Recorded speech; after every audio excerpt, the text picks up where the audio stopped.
Now, you mentioned before that you're from Cleveland, Right.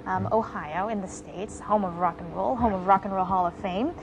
Does that affect your style of music at all? I mean, we hear some blues and jazz, but how does the rock play a part of it? When I was a kid, you know, there's a reason that they chose Cleveland for the Rock and Roll Hall of Fame. It was in Cleveland that they invented the word rock and roll. One of the old DJs invented the word. So Cleveland has always been on the music map, the rock and roll map. And as a kid, you know, we grew up listening to that kind of music. We play a lot of music like Chuck Berry, old school rock and roll. That sort of comes from that Cleveland sound. Detroit is Motown, Chicago blues, New Orleans jazz. Cleveland rock and roll.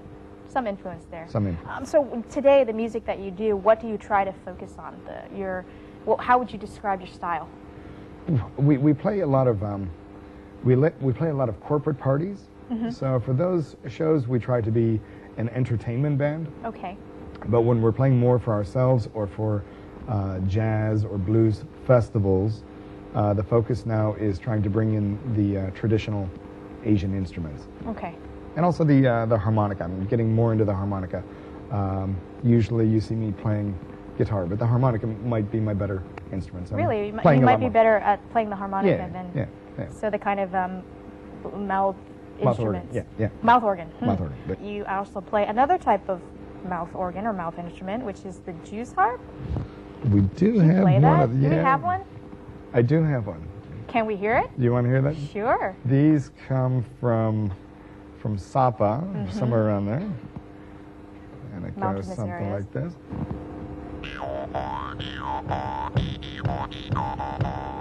There you go. Beat.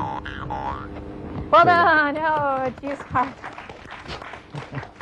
You can try and incorporate that into your act. We put that on one of our recordings. Did you? Yeah. And you were playing it? I was playing it. You were playing it. Nice. So in the recordings that you do, or maybe the performances, how much a part of is the traditional Vietnamese music? How much a part of it is it? We'd like to make that the standout sound. The standout sound. You know, we can play electric guitars and harmonicas, but it's all been done before.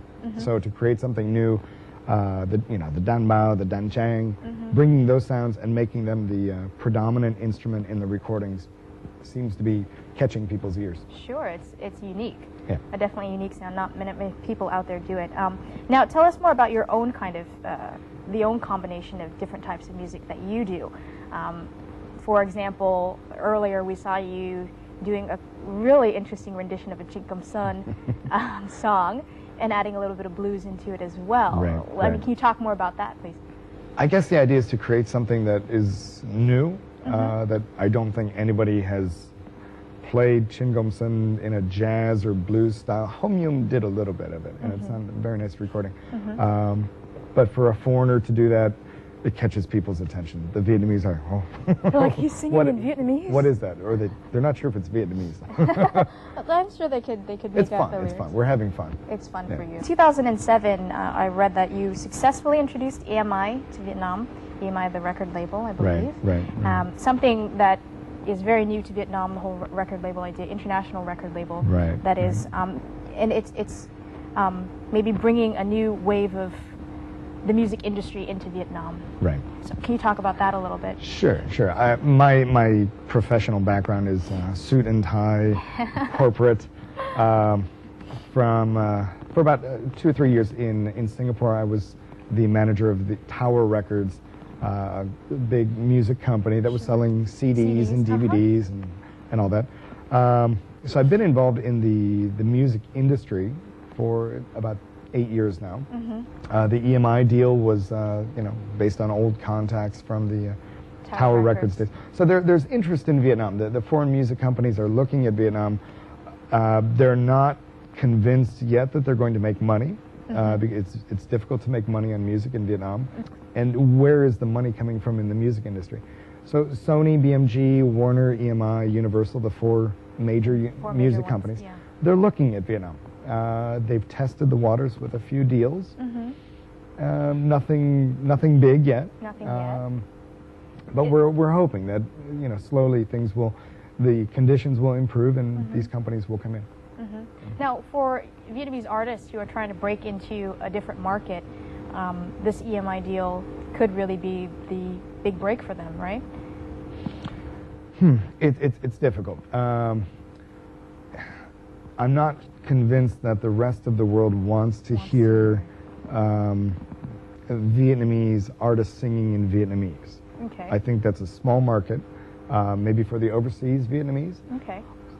My own opinion would be that there would be more interest in songs that are sung in English, but incorporating some Vietnamese and Asian instruments into that music. And that's what we're trying to do. Your genre of music, Yeah. more or less. So it's looking for that collaboration, more or less. Some little Asian tones, but with more of a mainstream kind of sound. Yeah, for the Vietnamese artists, Vietnam is changing very quickly. You have Vietnam Idol. Yes. The next year you will have the Asia Vision Song Contest, which is a franchise of the Eurovision Song Contest that's brought in by Galaxy. So there will be opportunities for some Vietnamese artists to sort of rise up and then go international. Maybe break through. Yeah. Sure.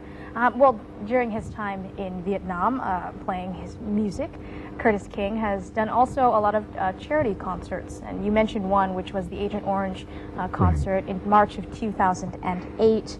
It was very successful here in Ho Chi Minh City at the Opera House. You raised about $625,000 US for the cause, which is a massive number, I must say, for a concert. And it also was a way to raise awareness about the issue. So let's take a look at that.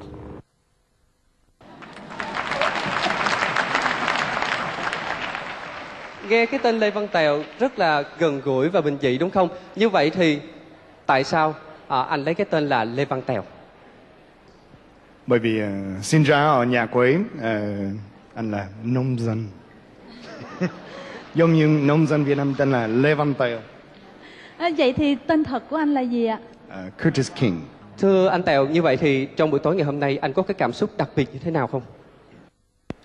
Hôm nay là ngày đặc biệt, hôm nay là lần đầu tiên người nước ngoài tham gia chương trình này được.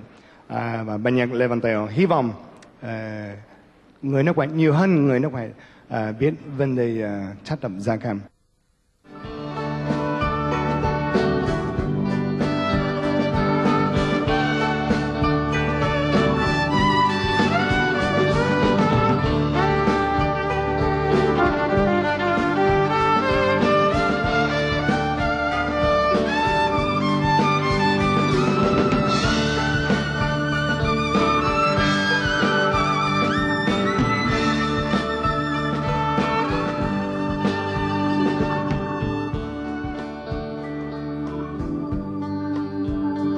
Miss Iana on the violin.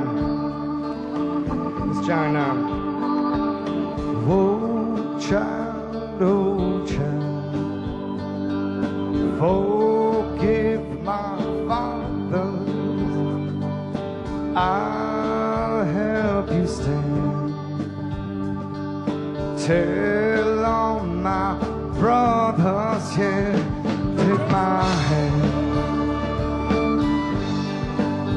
I'll help you stand. See you, Black.